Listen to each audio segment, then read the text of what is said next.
الحمد لله المنعوت بجميل الصفات، والصلاة والسلام على سيدنا محمد صلى الله عليه وسلم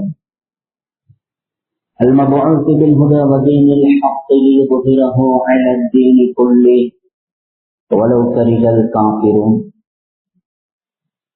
وعلى آله وأصحابه الذين نصبوا أنفسهم للدفاع عن بيضة الدين. أما بعد، فقد قال الله تعالى في قرآنه الكريم بعد أعوذ بالله من الشيطان الرجيم بسم الله الرحمن الرحيم يا أيها الذين آمنوا اتقوا الله ولتنظر نفس ما قدمت لغد واتقوا الله إن الله خبير بما تعملون. صدق الله العظيم. விரிந்த விண்ணையும் பரந்த மண்ணையும் படைத்து விண்ணில விண்மீன்களையும் மண்ணிலே மனித ஜீவராசிகளையும் படைத்து பரிபாலித்துக் கொண்டிருக்கக்கூடியதனாயும் அல்லாஹ் சுப்ஹானஹு வ தஆலாவுக்கு புகழ் அனைத்தும் அல்ஹம்துலில்லாஹ். சத்தியத்தின் தூதர், சன்மார்க்கத்தின் போதகர், சாந்தி மதம் ஏந்தி வந்த சாந்தி நபி ஸல்லல்லாஹு அலைஹி வஸல்லம் என்பவர்கள் மீதிலும் இஸ்லாம் எனும் சாம்ராஜ்யத்தை கட்டி எழுப்புவதற்காக வேண்டி தங்களுடைய இன்னுயிர்களை எல்லாம் மயிர்களாக மதித்து கற்களாக பாவித்த உத்தம ஸஹாபாக்கள், தாபிஊன்கள், தபை தாபிஈன்கள், மேலும் கியாமத் நாள் வரும் வரைக்கும் அல்லாஹ் சுப்ஹானஹு வ தஆலாவின் மூலமாக இப்பூலோகுக்கு அறிமுகம் செய்யப்பட்ட அவருடைய உன்னதமான தீனை அதன் உண்மையான வடிவில் யார் யாரெல்லாம் எடுத்து நடப்பார்களோ அப்படிப்பட்ட அத்துணை நல்லடியார்கள் மீதிலும் அல்லாஹ்வின் சாந்தியும் சமாதானமும் என்றென்றும் உண்டாவதாக. புனிதமிக்க தினத்திலே அல்லாஹ்வினால் கடமையாக்கப்பட்டவனுடைய பரவான கடமையை நிறைவேற்றுவதற்காக வேண்டி தூய்மையான உள்ளங்களுடன் அழைத்து காக்கூடிய நீயத்துடன் அல்லாஹ்வின் இல்லமான் பள்ளி வாயிலே ஒன்று கொள்ளும் இருக்கும் அல்லாஹ்வின் நல்லடியார்களே, இஸ்லாமிய வாணிப நெஞ்சங்களே, ஆரம்பமாக என்னை படைத்து பரிபாலித்துக் கொண்டிருக்கக்கூடிய நாயன் அல்லாஹ் சுப்ஹானஹு வ தஆலாவை அனுதினமும் பயந்து, விசேஷமாக நான் தனிமேல் இருக்கின்ற சந்தர்ப்பங்களிலும் கூட அல்லாஹ்வினால் ஹராமாக்கப்பட்ட பாவமான காரியங்களை செய்து நாசத்தில் வீழ்ந்துவிடாது அவன் உண்மையான முறையில் தக்வா செய்து பயந்து பணிந்து நடந்து கொள்ளுமாறு முதற்க நடிகனுக்கும் அப்பால் உங்களுக்கும் அந்த உண்மையான தக்குவாவை கொண்டு வன்மையாக வசிய செய்து கொள்கின்றேன். நசீஹத் எனும் நட்டத்தலை பிறப்பிக்கின்றேன். அன்பார்ந்த மேலான பெரியவர்களே, சகோதரர்களே, எங்கள் அனைவர்களுக்கும் தெரியும் நாம் வாழ்ந்து கொண்டிருக்கக்கூடிய காலம் எப்படியான ஒரு காலம். ஒரு பயங்கரமான ஒரு மோசமான ஒரு காலத்தில் நாம் வாழ்ந்து கொண்டிருக்கிறோம். எங்கு பார்த்தாலும் அனர்த்தங்களும் அழிவுகளும் அழிச்சாட்டியங்களும் அநியாயங்களும், எதை எடுத்துக்கொண்டாலும் எந்த சமாச்சாரத்தை எடுத்துக்கொண்டாலும் இன்று மனித சமூகத்துக்கு சோதனையாக மாறியிருக்கக்கூடிய ஒரு பயங்கரமான காலம். அது அடிக்கின்ற வெயிலாக இருக்கட்டும் அல்லது கொட்டுகின்ற மழையாக இருக்கட்டும், உலகத்தில் அல்லாஹ் சுப்ஹானஹு வ தஆலா சில படைப்புகளை வைத்திருக்கிறான். அது இல்லாமல் மனிதனுடைய வாழ்க்கை என்ற பேச்சுக்கே இடம் கிடையாது. உதாரணமாக சொல்வதாக இருந்தால் காற்று இல்லாமல் மனிதனால் ஜீவிக்க முடியாது. நீர் இல்லாமல் மனிதனால் வாழ முடியாது. மனிதனுடைய வாழ்க்கைக்கு இன்றியமையாதது.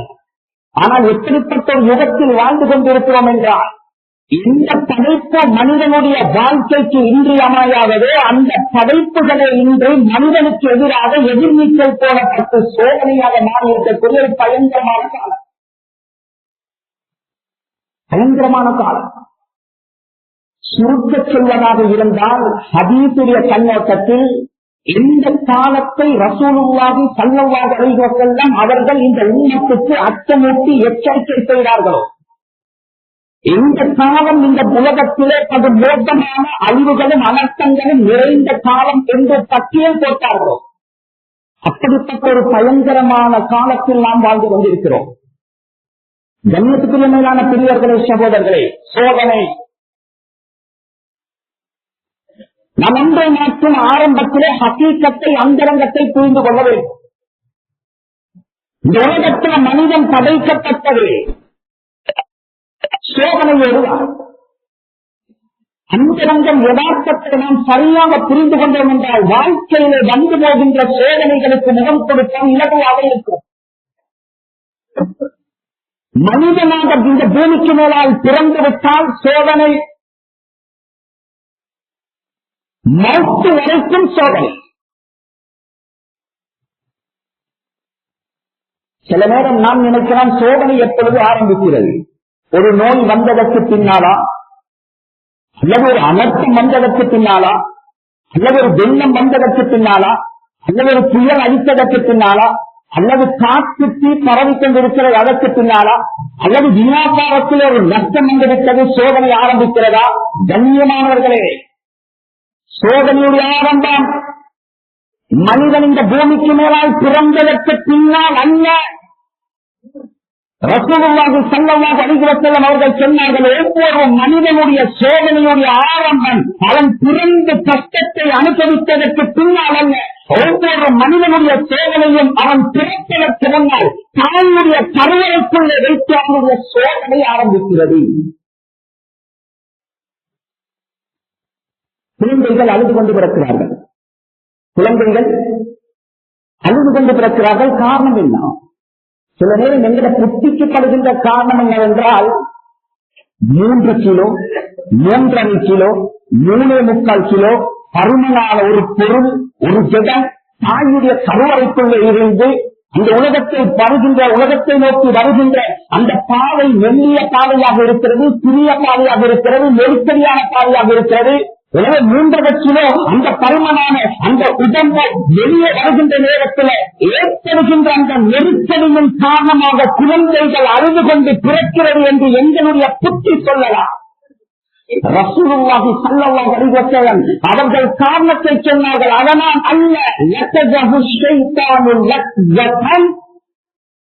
ஒவ்வொரு குழந்தையும் பிறக்கின்ற நேரத்தில் அந்த வெளியே வருகின்ற அந்த இடத்துக்கு தலையை கொண்டு வந்து நிறுத்தாக்குபவன் ரப்பு அல்லாஹ். வல்லாஹு அஹ்ரஜகும் மின் புத்தூனி உம்மஹாத்திக்கும். உங்களுடைய தாய்மார்களுடைய கருவறையில் இருந்து இந்த உலகத்துக்கு உங்களை வெளியாக்குபவன் ரப்பு அல்லாஹ். சொன்னார்கள் ரசூலுல்லாஹி ஸல்லல்லாஹு அலைஹி வஸல்லம், வெளியாகின்ற நேரத்தில் ஷைத்தான் ஒரு கிள்ளி விடுகிறார். அதனுடைய வருத்தத்தினால் குழந்தை அழுது கொண்டு பிறக்கிறது என்றார்கள் மாணவி ஸல்லல்லாஹு அலைஹி வஸல்லம். பிறக்க முன்னாலே ஷைத்தானுடைய சோதனை, ஷைத்தானுடைய சோதனை சக்கராத். உலகத்தில் மனிதன் முகம் கொடுக்கிற பயங்கரமான ஒரு சோதனையான கட்டம் இந்த பூமிக்கு மேலால் இருக்கும் என்றால் சக்கராத்துடைய கட்டம் மிக பயங்கரமான கட்டம். யாரையும் விட்டு வைக்காது, யாரையும் விட்டு வைக்காது. எங்களுடைய அருமை தூதர் முஹம்மது முஸ்தபா ஸல்லல்லாஹு அலைஹி வஸல்லம் அவர்களை உலகத்தில் வைத்தோம்.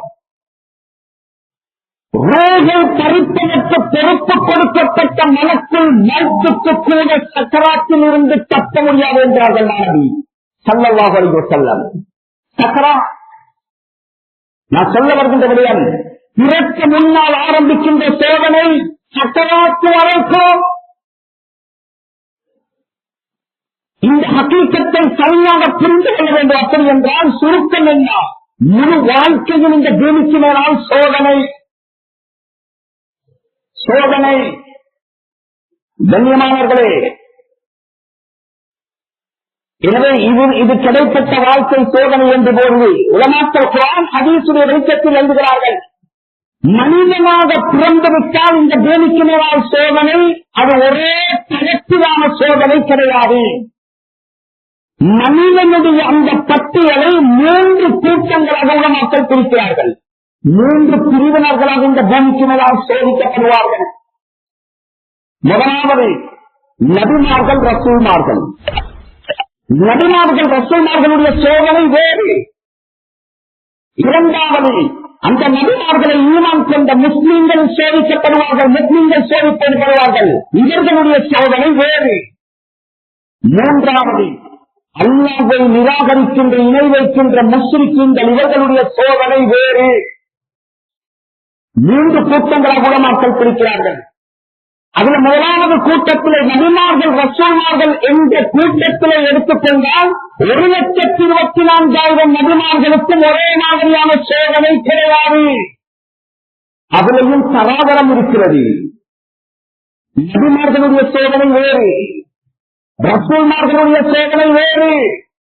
அந்த ரசூல்மார்களிலே உலுல் அஸ்ம் என்று குர்ஆனிலே போற்றப்பட்ட 5 முத்தான ரசூல்மார்கள் ஹஜ்ரத் நூஹ், ஹஜ்ரத் இப்ராஹிம், ஹஜ்ரத் மூசா, ஹஜ்ரத் ஈசா, எங்களுடைய உயிரையும் விட மேலான முஹம்மது முஸ்தபா ஸல்லல்லாஹு அலைஹி வஸல்லம், இந்த 5 ரசூல்மார்களுடைய சோதனை வேறு.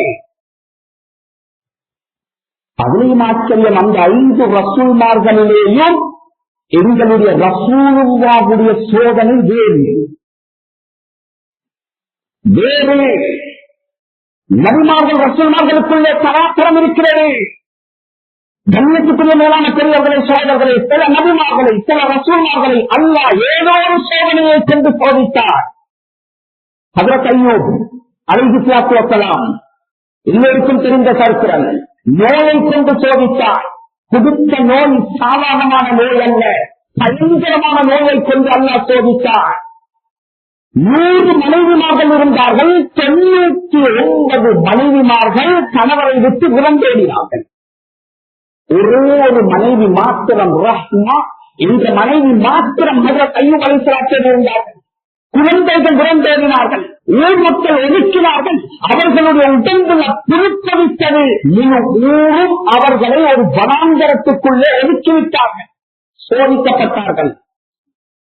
3 நிலையத்தில் வருவது ஹதீஸ் கிரந்தங்கள். 1 7 வருடம், 2வது 13 வருடம், 3வது 17 வருடங்கள் இந்த நோயினால் சோதிக்கப்பட்டார்கள். 17 வருடங்களுக்கு பின்னால் அன்னை அந்த ரஹ்மா ரலியல்லாஹு அன்ஹா ஹஜ்ரத் அய்யூப் அலைஹிஸ்ஸலாத்துடைய மனைவி ஹஜ்ரத் அய்யூப் அலைஹிஸ்ஸலாத்தை நெருங்கி, என்னுடைய அருமை கணவரே, அல்லாஹ்வின் தூதரே, இவ்வளவு காலம் நோயில கஷ்டப்படுகிறீர்களே, அல்லாஹ் ஒவ்வொரு நபிக்கும் ஒரு பிரத்யேகமான ஒரு துஆவை வழங்கி இருக்கிறார் அல்லவா? அந்த துஆவை உங்களுடைய நோய் லேட்டாகுவதற்காக வேண்டி பாவிக்கலாம் என்னுடைய அருமை கணவரே என்று சொன்ன நேரத்தில் ஹஜ்ரத் அய்யூபுடைய முகம் சிவந்தது. தவிர்ந்து கொண்டார்கள். ரஹ்மா, என்ன பேச்சு பேசுகிறாய் ரஹ்மா? எனக்கு மாற்றம் உன்னை புத்திசாலி என்று அல்லவா நினைத்திருந்தேன். எத்தனை வருடங்கள் நான் சுகதேகியாக வாழ்ந்திருக்கிறேன், எத்தனை சகாப்தங்கள் நான் ஆரோக்கியத்துடன் வாழ்ந்திருக்கிறேன். இந்த மனைவியே வெறுமனே ஒரு 17 வருஷம் தானேம்மா அண்ணாவுடைய சோதனைக்கு முகம் கொடுத்திருக்கிறேன். மனைவியே, இந்த நோய் லேட்டாகுவதற்காக வேண்டி இந்த பிரத்யேகமான துஆவை நான் பாவிப்பதற்கு வெட்கப்படுகிறேன் என்றார்கள்.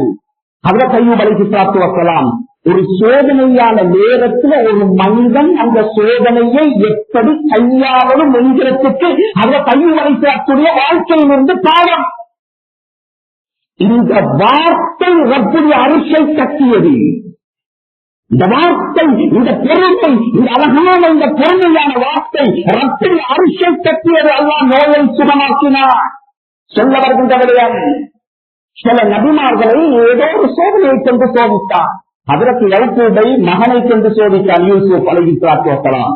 ஹஜ்ரத் யூசுஃபை ஒரு பெண்ணை கொண்டு அல்லாஹ் சோதித்தான். ஹஜ்ரத் இப்ராஹீமை நம்ரூதை கொண்டு சோதித்தான். ஹஜ்ரத் மூசாவை ஃபிரௌனை கொண்டு சோதித்தான். ஆனால் எங்களுடைய உயிரையும் விட மேலான முஹம்மது முஸ்தபா ஸல்லல்லாஹு அலைஹி வஸல்லம் அவர்கள் எந்த சோதனையிலிருந்து தப்பினார்கள்? எந்த சோதனையில் என்று தப்பினார்கள். இந்த உலகத்திலே நாம் எதையெல்லாம் சோதனை என்று பட்டியல் போடுகிறோமோ ஒட்டுமொத்தமான சோதனைகளுக்கும் ஒரு நபி முஹம்மது முஸ்தபா ஸல்லல்லாஹு அலைஹி வஸல்லம் அவர்கள் முகம் கொடுத்திருக்கிறார்கள். அதனால நான் சொன்னார்கள் ரசூலுல்லாஹ் ஊதீது பில்லாஹி மா லம் யுக்ஸ அஹத், இந்த பூமிக்கு மேலால் யாரும் சோதிக்கப்படாத அளவுக்கு, யாரும் சித்திரவதை செய்யப்படாத அளவுக்கு நான் ஒருத்தன் சோதிக்கப்பட்டிருக்கிறேன், வேதனைக்குட்படுத்தப்பட்டிருக்கிறேன் என்றார்கள் மாணவி ஸல்லல்லாஹு அலைஹி வஸல்லம். பிறக்க முன்னாலேயே அநாதையாக பிறந்தார்கள் ரசூலுல்லாஹ். தகப்பனை இழந்த நிலைமையில் தான் இந்த உலகத்திலே உதித்தார்கள். பிறக்கும் போது அநாதை. பிறந்து 6 வயது தாயை இழந்தார்கள். பிறந்து 8 வயது தாத்தனை இழந்தார்கள். 25 வயதில் திருமணம் முடித்தார்கள். அல்லாஹ் ஹஜ்ரத் ஸல்லல்லாஹு அலைஹி வஸல்லம் அவர்களுக்கு 7 குழந்தைகளை கொடுத்தார். ஹயாத்தோடு இருக்கும் போது 6 குழந்தைகளுடைய உயிரை பறித்து அல்லாஹ் சோதித்தார். சோதனை. ஷுவைப் அபூ தாலிப், சில சரித்திரங்கள் பேச முடியாது, இதயம் தாங்காது. எத்தனையோ ஹிஸ்டரி எல்லாம் தெரியும். ஆனா ரசூலுல்லாஹ்வுடைய ஹிஸ்டரி எத்தனை பேருக்கு தெரியும்? ஷுவைப் அபூ தாலிபை எடுத்து வாசித்து பாருங்கள். தாங்க முடியாது கண்ணியமானவர்களே. 3 வருடங்கள் மக்கள் யுத்தமாக வைத்து அந்த குறைஷிகளால் ரசூலுல்லாஹ்வுடைய முழு குடும்பமும் ஒடுக்கப்பட்டது. பொருளாதார தடை விதிக்கப்பட்டது. 3 வருடங்கள் ரசூலுல்லாஹ் பட்ட கஷ்டம் இருக்கிறது. அவர்களுடைய குடும்பம் சுப்ஹானல்லாஹ். சரித்திரத்திலே வரலாற்று ஆசிரியர்கள் எழுதுகிறார்கள், குழந்தைகளை ஈன்றெடுத்த தாய்மார்கள் அந்த குழந்தைகள் பசி பிடித்து துடித்து கதறுகின்ற நேரத்தில் மார்க்கத்திலே குழந்தையுள்ள வாயை வைக்கிறார்கள். அந்த தாய்மாருடைய அந்த மார்க்கங்கள் காய்ந்து பால் கிடையாது. அந்த குழந்தைகளுடைய பசியை போக்குவதற்காக வேண்டி விரிந்திருக்கக்கூடிய காய்ந்த இலைகளை நொறுக்கி தூளாக்கி அந்த குழந்தைகளுக்கு சாப்பாடு கொடுத்திருக்கிறார்கள். பட்டார்கள் கஷ்டம். ரசூலுல்லாஹி ஸல்லல்லாஹு அலைஹி வஸல்லம் இந்த பூமிக்கு மேலால் சோதனை. அந்த 3 வருட அந்த சோதனையில 2 பேர் முக்கியமாக பாதிக்கப்பட்டார்கள்.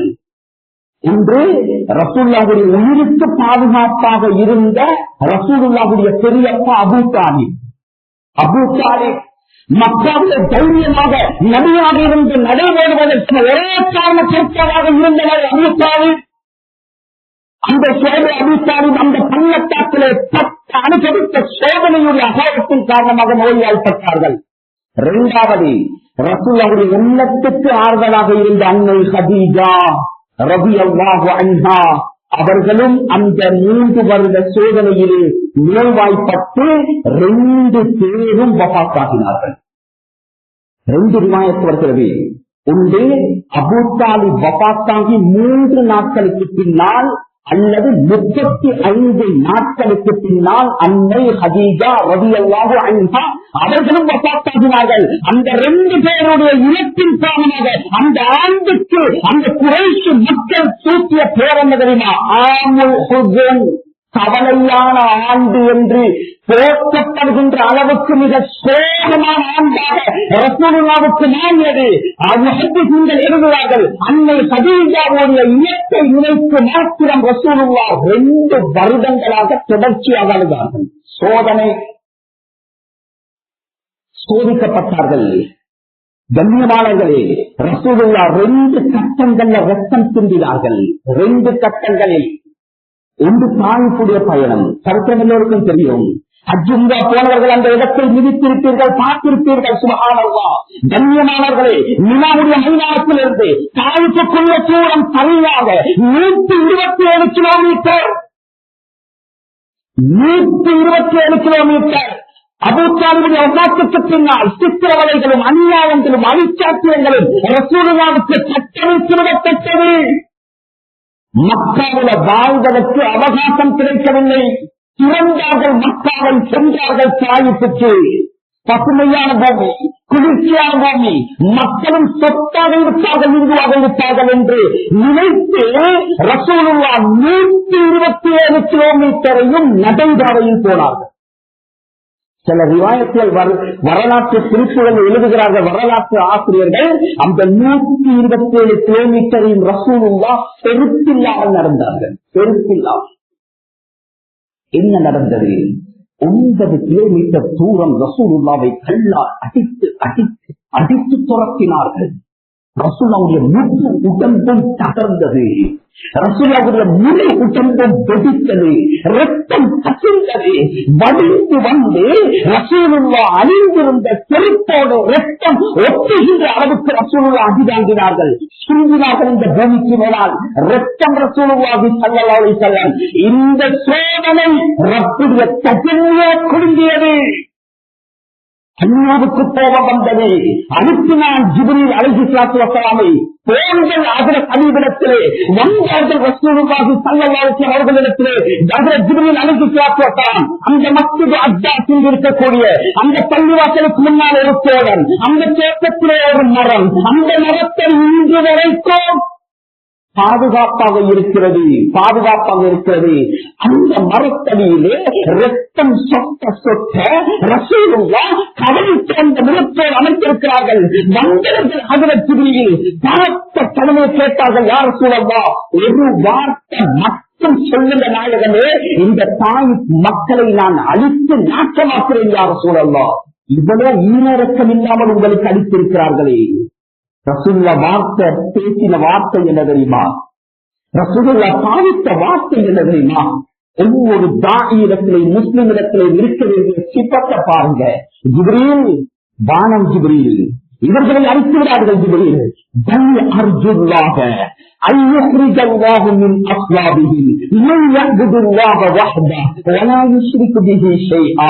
ஜிப்ரீல், இவர்கள் சரியாக அல்லாஹ்வை விளங்கவில்லை, இவர்கள் சரியாக என்னை விளங்கவில்லை, இவர்கள் சரியாக இஸ்லாத்தை புரியவில்லை, சரியாக நான் சொல்லவில்லையே தெரியாது. ஜிப்ரீலே, சத்தியமாக சொல்கிறேன், இவர்கள் இஸ்லாத்தை ஏற்காவிட்டாலும் இவர்களுடைய சந்ததியாவது சரி ரப்பை வணங்குகின்ற ஒரு கூட்டமுறையாகும், இவர்களை விட்டுவிடுங்கள் என்றார்கள். மாணவி ஸல்லல்லாஹு அலைஹி வஸல்லம் சிந்தினார்கள் ரத்தம். ரசூலுல்லாஹ் உஹதுடைய யுத்தம் 3 கல்லு ரசூலுல்லாஹுடைய மேனியில் பட்டது. 3 கல்லு. அபி பக்காஸ் என்று சொல்லக்கூடிய அயோக்கியன் ரசூலுல்லாஹுக்கு ஒரு கல் எறிந்தான். வலது பக்கம் கீழ்நாடி உதட்டில கல்லு பட்டது. உடம்பு 2ஆக பிளந்தது. இந்த கல்லு ரசூலுல்லாஹுடைய கலந்து தெரித்தது. 2வது கல்லு அப்துல்லாஹ் இப்னு ஷிஹாப் அஸ்-ஸுஹ்ரி என்று சொல்லக்கூடிய ஒரு அயோக்கியன் எறிந்தான்.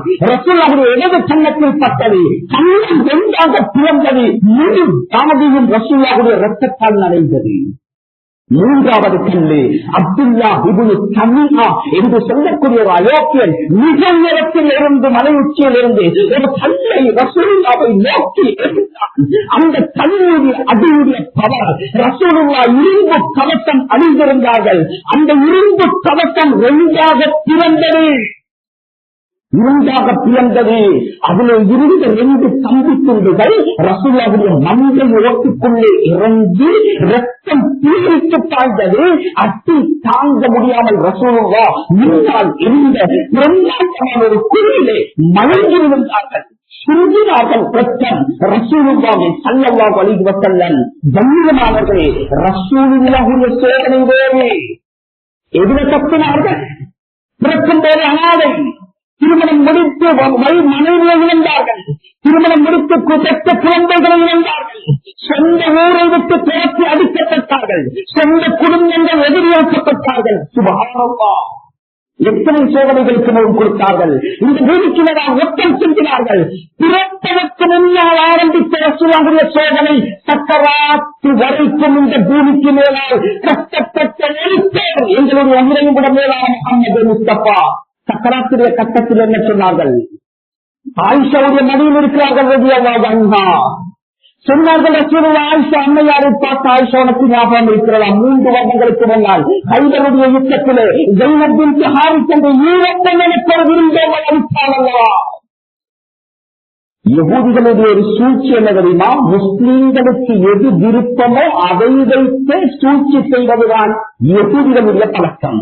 ரசூலுல்லாவுக்கு ஆசிரிய முன்னேற்றால் விருப்பம் இதை தெரிந்து வைத்திருந்தால், எனவே ரசூலுல்லாவுக்கு விருப்பமான பொருளை எடுத்து அதை சமைத்து அதில் பயங்கரமான நஞ்சை கலந்து விருந்தோம்பல் செய்திருந்தால் ஹதீஸ்ல வருகிறது, அதை வாயில் வைத்து திரித்த மறு தினாலே பிஷர் என்று சொல்லக்கூடிய சஹாபி ஷஹீதாக்கப்பட்டார்கள்.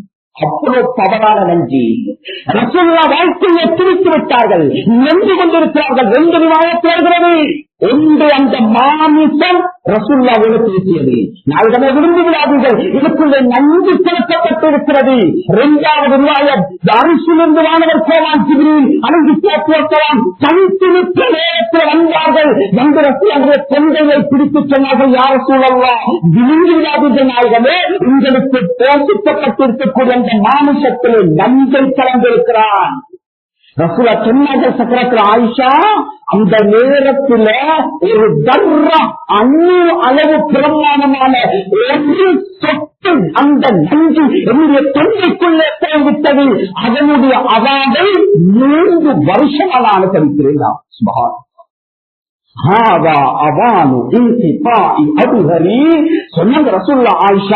வைத்தியர்களுக்கெல்லாம் வைத்திய பாடம் நடத்தினார்கள்.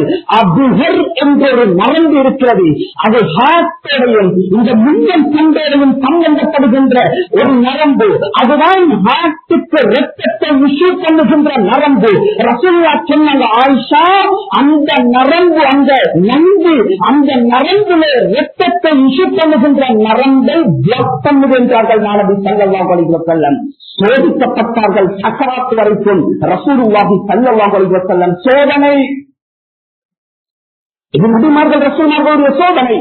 2வது சிறப்பு, அந்த நபிமார்களை ஏற்ற முஸ்லிம்கள் முஸ்லிம்கள் நாம் 3 காரணத்தினால் முஸ்லிம்களை அல்லாஹ் சோதித்தால்.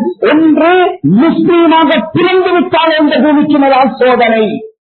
உதாரணம் பலஸ்தீன், சொல்ல வேண்டிய தேவை கிடையாது. 45,000 பேர் ஷஹீதாக்கப்பட்டிருக்கிறார்கள். 45,000 பேர், 25,000 பேருக்கு மேல பச்சிடம் குழந்தைகள். அரை மட்டம் முழுவாக ஆயிரக்கணக்கான இரத்த ஆறு காசாவில் ஓடுகிறது. என்ன அநியாயம் செய்தார்கள்! 25,000 குழந்தைகள் என்ன பாவம் செய்தார்கள்! கர்ப்பிணி தாய்மார்கள் கடத்தி கொலை செய்யப்படுகிறார்கள். என்ன அநியாயத்தை செய்தார்கள்! முஸ்லீமாக பிறந்தால் இந்த பூமிக்கு மேலால் சோதனை. அல்லாஹ் சொல்றவள் என்னக்கும் விஷயம் மினல் ஹௌஃபி வல் ஜூ' வ நக்ஸின் மினல் அம்வாலி வல் அன்ஃபுஸி வஸ்ஸமராத். 4 விதமான சோதனைகளை கொண்டு சோதிப்போம். 1, பயத்தை கொண்டு சோதிப்போம். பயத்தை கொண்டு சோதிப்போம். நாட்டில் அனுபவிக்கிறோமா இல்லையா? அனுபவிக்க கண்ணியமானவர்களே. 2வது, அல்லாஹ் சொல்கிறான், பட்டினி தங்கத்தை கொண்டு சோதிப்போம். அல்லாஹ் சோதிக்க நாடினால் சோதித்து காட்டுவான். காரணம் தேவை கிடையாது. சமீபத்தில் 1 மாத காலத்துக்கு முன்னால் ஏற்பட்ட வெள்ளம் எங்கள் எல்லோருக்கும் தெரியும். எத்தனையோ பகுதிகளை அழித்து நாசமாக்கியது. ரப்புடைய சக்திக்கு முன்னால் யாராலும் எந்த உலகமும் தாக்கு பிடிக்க முடியாது. நேற்று அமெரிக்காவில் நடந்திருக்கக்கூடிய காட்டுத்தீ, சுபஹானல்லாஹ், என்ன செய்ய? எந்த வல்லரசால அல்லாஹ்வுடைய சோதனைக்கு முன்னால யாருக்கு தாக்கு பிடிக்க முடியும்? சுபஹானல்லாஹ், பயங்கரமான அழிவு, பயங்கரமான அழிவு. ஜீவனானவர்களே, எத்தனையோ கோடீஸ்வரர்கள் அந்த வெள்ளத்துக்கு பின்னால் அடுத்த நாள் பிளாஸ்டிக் கதிரையிலே உட்கார்ந்து கொண்டு பகலுக்கு சாப்பிடுவதற்கு ஏதாவது சாப்பாட்டு பார்சல் இருந்தால் தந்துவிட்டு செல்லுங்கள் என்று எத்தனை சகோதரர்களை பார்க்கிறோம். ரப்பு சொல்கிறான், சோதிக்க நாடினால் பஞ்சத்தை கொண்டு சோதித்து காட்டுவோம். இது என்னுடைய சோதனை. வணக்கு நலம்பால் பொருள் சேதத்தை கொண்டு சோதிப்போம். பொருள்கள் பொருளாதாரத்தை பறித்து சோதிப்போம். பொருள்களை உங்களுடைய சொத்து செல்வங்களை தீக்கையாக்கி சோதிப்போம். வணக்கத்தின் மீதால் அம்மாள் எங்களுடைய உயிர்களின் சிலையை பறித்து சோதிப்போம். அல்லாஹ் சொல்கிறான், இதெல்லாம் என்னுடைய சோதனை. இதிலே பொறுமையாக இருக்கிறவர்களுக்கு நன்மாராயம் இருக்கிறது என்று அல்லாஹ் குர்ஆன்ல நன்மாராயம் சொல்கிறான். எனவே கண்ணியத்துக்குரிய மேலான பெரியவர்களே, சகோதரர்களே, முஸ்லீமாக பிறந்தால் சோதனை. முதலாவது இரண்டாவது, முஸ்லிம்கள் செய்கின்ற சின்ன சின்ன பாவங்களுக்காக வேண்டி சோதனை வரும். புகாரில் மாயுசீபுல் முஃமின ரசூலுல்லாஹி ஸல்லல்லாஹு அலைஹி வஸல்லம் அவர்கள் சொன்னார்கள், சில சோதனை அது கவலையாக இருக்கட்டும், அது சந்தேகமாக இருக்கட்டும், அது துக்கமாக இருக்கட்டும், அது தீவியாக இருக்கட்டும், அது கலக்கமாக இருக்கட்டும், அது அனர்த்தமாக இருக்கட்டும், எதுவாக இருக்கட்டுமே சொல்லிவிட்டு முடிவில் ரசூலுல்லாஹி சொன்னார்கள், மனிதனின் பாதையில நடைபெறுகின்ற நேரத்தில் என்னுடைய பாதையிலே பெருக்கின்ற விண்ணு இருக்கிறது. இந்த விண்ணும் குத்துவது என்னுடைய பாவத்தை மன்னிப்பதற்காக வேண்டி. சின்ன சின்ன பாவத்தை மன்னிப்பான். நாம் எல்லாம் கேள்விப்பட்ட ஹதீஸ் காய்ச்சல். எங்கள் எல்லோருக்கும் தெரியும், ஒரு இரவு காய்ச்சலுடைய வருத்தத்தினால் ஒரு முஃமினுடைய தூக்கம் தொலைந்தால் காலையாகின்ற நேரத்தில் அல்லாஹ் அவருக்கு கொடுக்கின்ற சர்டிபிகேட் என்ன தெரியுமா? என்ன சர்டிபிகேட் தெரியுமா?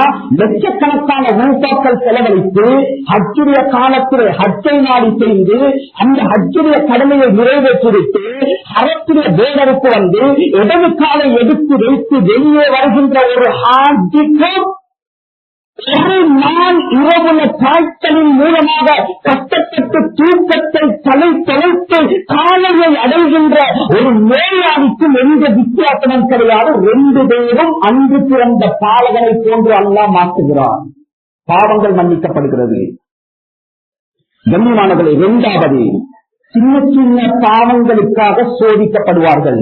3வது, இது முக்கியமான காரணம், இது கொஞ்சம் உன்னிப்பாக கேளுங்கள். 3வது காரணம், முஸ்லிம்கள் சோதிக்கப்படுவதற்கு முஸ்லிம்கள் செய்யக்கூடிய பாவம்.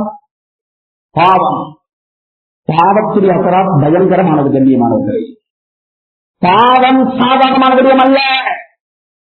பாவம் எதுவாக இருக்கட்டும், செய்கின்ற நபர் யாராக இருந்தாலும், நபியாக இருக்கட்டுமே, செய்கின்ற இடம் சொர்க்கமாக இருக்கட்டுமே, பாவம் தான்.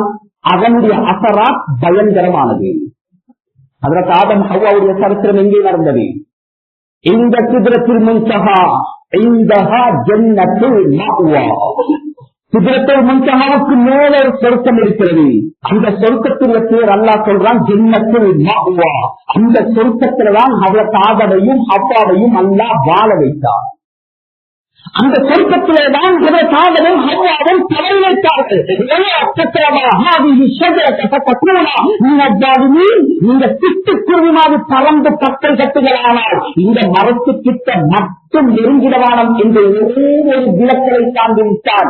மாறு செய்தார்கள், தவறு செய்தார்கள். 2 பேரும் அந்த களத்தை புசித்தார்கள். குர்ஆன் சொல்கிறது, சொன்ன ரசூலுல்லாஹி ஸல்லல்லாஹு அலைஹி வஸல்லம் உடுத்தி இருந்த சொர்க்கத்துடைய ஆடையை கூட களத்தில் நிர்வாணமாக்கி சில இலைகுலைகளோடு ஔரத்தை மறைத்த நிலைமையில்தான் அல்லாஹ் இந்த உலகத்துக்கு 2 பேரையும் தூக்கி வீசினான். கண்ணியமானவர்களே, அதில் ஒரு பொய் சொல்லுகிறாங்க, 2 பேரையும் ஒரே இடத்துக்கு அல்லாஹ் தூக்கி வீசல்ல. ஹஜ்ரத் ஆதம் அலைஹிஸ்ஸலாத்து வஸ்ஸலாம் அவர்கள் சஹீஹான ரிவாயத்து வரலாற்று குறிப்புகளில் தவந்தீத் என்று சொல்லக்கூடிய எங்களுடைய தொழிலான் சிலோன் பகுதியில்தான் ஹஜ்ரத் ஆதம் இறங்கினாங்க.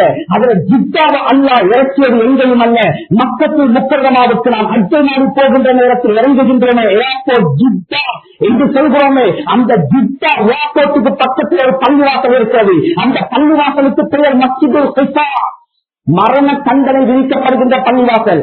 அந்த பள்ளிவாசலுக்கு பக்கத்தில் ஒரு மக்பரா இருக்கிறது, கபிரிஸ்தான். அந்த கபிரிஸ்தான்தான் மக்பரா இருக்கிறது. 40 வருடங்கள் போல கணவனும் மனைவியும் சந்திப்பதற்காக வேண்டி தாரத்துடைய விபரீதம் குடும்பங்களுக்கு மத்தியில் அல்லாஹ் ஒற்றுமையை பறித்து விடுவார். சாதாரணமான விடயம் அல்ல, பாவம் பயங்கரமானது. கண்ணியமானவர்களை, இதிலும் செய்த பாவம் என்ன? யாருடன் எங்களுக்கு தெரியும். எடுத்தெறியப்பட்ட சைத்தானின் உங்களை விட்டு ரப்பே பாதுகாப்பது யாருடன்? எழுதுகிறார்கள். இதன் எத்தனை சட்டம் தெரியுமா? 80,000 வருடங்கள் சொர்க்கத்தில் இருந்தவர். 20,000 வருடங்கள் மலக்குமார்களுடைய ஆசான். 14,000 வருடங்கள் அல்லாஹுடைய அரிசை தலாப் செய்த பெருமை இப்லீசுக்கு மட்டும் சாரும். என்ன நடந்தது? ஹஜ்ரத் ஆதமுக்கு சுஜூத் செய்ய சொன்னான் அல்லாஹ். மலக்குமார்கள் தலையை குடித்தார்கள். இப்லீஸ் சுஜூத் செய்ய மறுத்தார். எழுதுகிறார்கள் சாபுல் அஹ்பார் ரஹ்மத்துல்லாஹ், மலக்குமார்கள் ஹஜ்ரத் ஆதமுக்கு சுஜூத் செய்துவிட்டு தலையை தூக்குகிறார்கள். இப்லீஸுடைய தோற்றத்தை அல்லாஹ் தன்னுடைய முகமாக மாற்றி அவனை எதிர்த்தெறியப்பட்ட ஷைத்தானாக அல்லாஹ் மாற்றியிருந்தான். செய்ததென்னா ஒரே ஒரு தவறு. ஹஜ்ரத் ஆதமுக்கு செய்ய வேண்டிய சுஜூத். முஃபஸ்ஸிரீன்கள் எழுதுகிறார்கள், நாம் செய்கின்ற சுஜூத் ஆதமுக்கு அல்ல, எங்களுடைய நபிக்கு, எங்களுடைய பெற்றவர்களுக்கு, எங்களுடைய ஆசான்களுக்கு அல்ல, எங்களை படைத்த ரத்தியாளனுக்கு அந்த அன்பு ஆதமுக்கு செய்ய வேண்டிய சுஜூதை மறுத்ததின் காரணமாக சொர்க்கம் பறிக்கப்பட்டு, தலைமைத்துவம் பறிக்கப்பட்டு, ஆசான் என்ற பட்டம் பறிக்கப்பட்டு, ரஹ்மான் ரஹ்மத் என்ற பட்டம் பறிக்கப்பட்டு, சொர்க்கம் பறிக்கப்பட்டு நரகத்துக்குரியவனாக மாறினான் என்றால், இந்த உலகத்திலே சொர்க்கத்தை தேட வந்த நாம் தொழுகையில் கை வைத்தால் எப்படி சொர்க்கத்தை அடைவது? கண்ணியத்துக்குரிய மேலான பெரியவர்களே, சகோதரர்களே, சாதாரணமான விடயம் அல்ல, சாதாரணமான விடயம் அல்ல. பாவத்துடைய அபராத் பயங்கரமானது. இப்பொழுது நானும் நீங்கள் முடிவெடுத்தோம், எந்த காரணத்தினால் நாம் சோதிக்கப்படுகிறோம். நபிமார்கள் ரசூல்மார்கள் கூட்டத்திலும் நாம் இல்லை. முஸ்லிம்கள் என்று வரும்போது உண்மையான முஸ்லிம்களா என்று எடுத்து பார்த்தால் எங்களுடைய தொழுகையுடைய லட்சணத்தை நாம் சீர்தூக்கி பார்த்தால் தெரியும். சுபகுக்கு வாங்க சொன்னதற்கு பின்னால் பள்ளி வாசல்களுக்குள்ளே வந்தால் தெரியும், 1 லட்சம் இருக்கிறார்கள், 10 லட்சம் இருக்கிறார்கள். சுப்ஹானல்லாஹ். அக்பருக்கமாக சொன்னாங்க ரசூலுல்லாஹ், மிகப்பெரிய பாவமே தொழுகையை தயாராக்குவது. நாம் தொழுகைக்கு கொடுக்கிற முக்கியத்துவம் எப்படி இருக்கிறது? எங்களுடைய வியாபாரம் ஹலால் பேணுவதில் எப்படி இருக்கிறது? எங்களுடைய உறவு முறைகளை பேணுவதில் எங்களுடைய இஸ்லாம் எப்படி இருக்கிறது? அண்டை வீட்டுக்காரர்களோடு நடக்கிற விதத்தில் எங்களுடைய இஸ்லாம் எப்படி இருக்கிறது?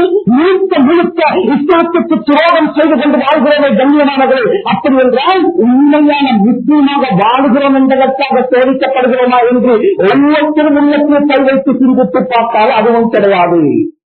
சரி, 2வது போவோம்.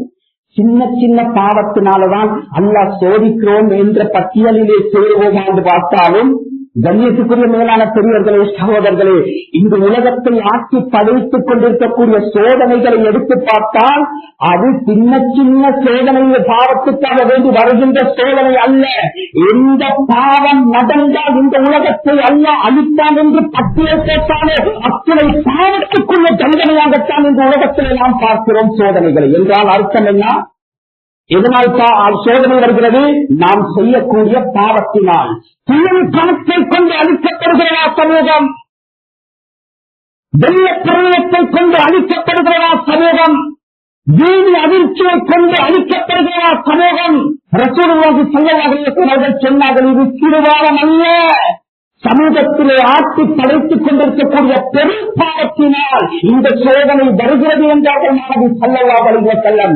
உம்மத்துக்கு பெற்றோருக்கு அநியாயம் செய்தால் அல்லாஹ் தண்டனையை இறக்குவார். அமானிதத்துக்கு மோசடி செய்தால் தண்டனை வரும். விதியாக்கப்பட்ட ஜகாத்தை நிறைவேற்றாதவன் அல்ல, நிறைவேற்றுவான். வேண்டாம் விருப்போடு நிறைவேற்றுவான். இதனுக்கும் அல்லாஹ் தண்டனை வரும் என்றார்கள் ரசூலுல்லாஹ். இந்த தாலிக்க ரீஹன் ஹம்ரா.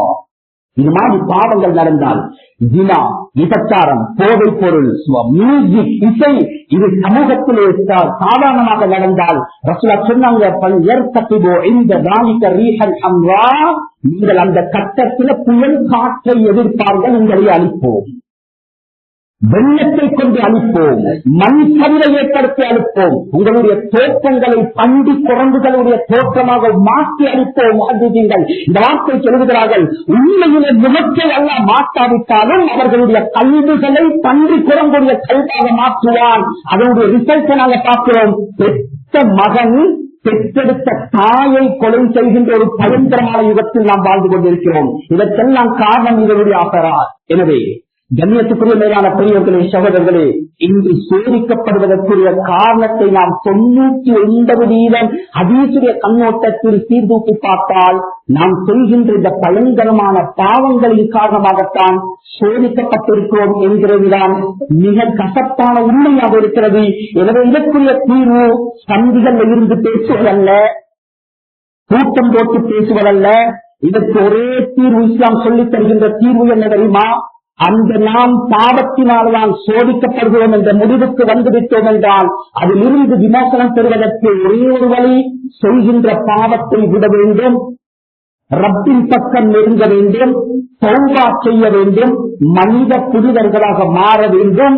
அப்படி மாறினால் மட்டும்தான் இது போன்ற பயங்கரமான உலகத்துடைய எந்த சக்தியாலும் தாக்குப்பிடிக்க முடியாத இந்த பயங்கரமான சோதனைகளில் இருந்து தப்பலாம். எனவே கண்ணியத்துக்குரிய மேலான பெரியவர்களை சகோதரர்களை சிந்திப்போம், புத்திக்கு எடுப்போம், குர்ஆன் ஹதீஸுடைய வெளிச்சத்தில் ஆராய்வோம், நாம் எல்லாம் பாடம் பெறுவோம், மனித புனிதர்களாக மாறுவோம்.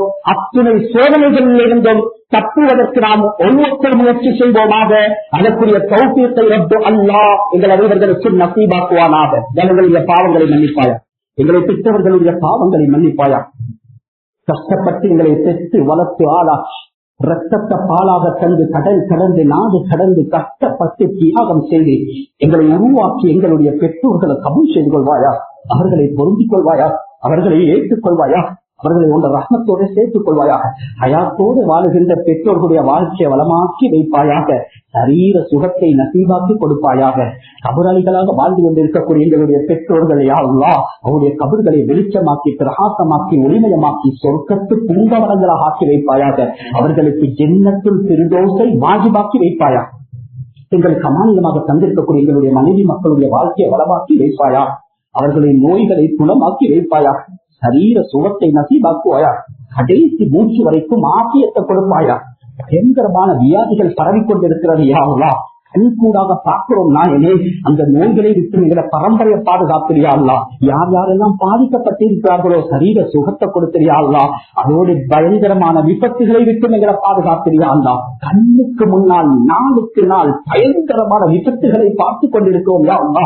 அந்த திடீர் விபத்துகளுக்கு ஆளாகுவதை விட்டு எங்களை பரம்பரையை பாதுகாத்திரியா அல்லா. யாரா ரப்பே ரஹ்மான் யா அல்லா, எங்களுடைய நிலைமைகளை சீராக்கிறியா அல்லா. யாரா ரப்பே ரஹ்மான், பயங்கரமான ஒரு யுகத்தில் வாழ்ந்து கொண்டிருக்கிறோம் யா அல்லா. எங்கள் மனிச்சாக்கியங்களில் நிறைந்த காலம் யா அல்லாஹ். இந்த மட்டும் ஏற்றுக்கொள்கிறோம் யா அல்லாஹ். இவை அனைத்தும் நாம் செய்யக்கூடிய பாவம் யா அல்லாஹ்.